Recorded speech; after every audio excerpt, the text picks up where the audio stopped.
زیاتره زموږ ملګري زمان دا پوښتنه کوي چې یاره زموږ سره یو موبایل دی، زموږ سره دویم موبایل دی، زموږ سره د کور یو موبایل دی، موږ څنګه وکړو چې مطلب زموږ سره داسې دوه موبایل او د یو موبایل واتساپ چې کوم دی هم سره په دې بل موبایل کې هم په نظر زموږ سره په خپل پرسنل موبایل کې هم ښکاري، یا زما سره دوه موبایل دي. زه غواړم چې د یو موبایل د واتساپ ټول میسیجونه تصویران او هر څه ماته په بل کې راځي، یو واتساپ راسه په بل کې کولاو شي، زه په بل چا نظر ساتل غواړم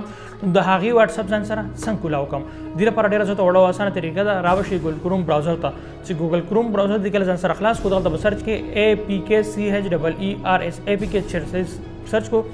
لار را بشه د ویب سایټ به کولاو دې کو دغه پکې د سرچ آپشن نشي، ویب سایټ کې دغه کلیک وکړئ. چې په دغه کې کلیک وکړو د سرچ کې دغه بدل ته کې ولیکې واتس سکین یعنی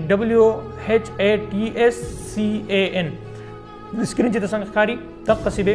ولیکې. چې دا دې کله دغه ته کې ولیکو د اپلیکیشن پر راشي په کلیک کې وخت خطر راشي دا ډاونلوډ کړئ. دغه اپلیکیشن دې کله هم ډاونلوډ کو په دغه اپلیکیشن کې بتاتا یو QR کوډ راشي د براشي بل موبایل ور حواله کستا موبایل کې د بل چا موبایل آی کې براشي واتس اپ کولاو کې په لینک ډیوایس په کلیک وکړي او خپل موبایل ته داسې ونی سي داسې مکمل دا جو مثال ته د بل کس موبایل یې سدویم موبایل نه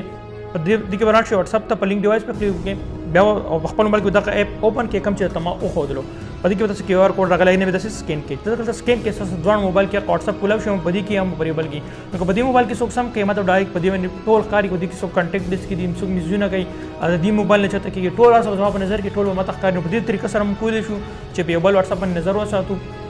بل واتس اپ ځان سره لاګین کوم دا طریقه ټرای کې ما د مکمل پریکټیکلی هم خدا ویډیو به زتر سوشل میډیا ریموو کوي نو دا طریقه او چتل مخای نو په دې چې پوره طریقه پریکټیکلی نشو خو بیا موږ دونه کوی کړی تاسو ډاونلوډ کې په خپل ټرای هم کوي او ما سره کمنټ هم کوي چې تاسو سره کار کوي او کنه کوي.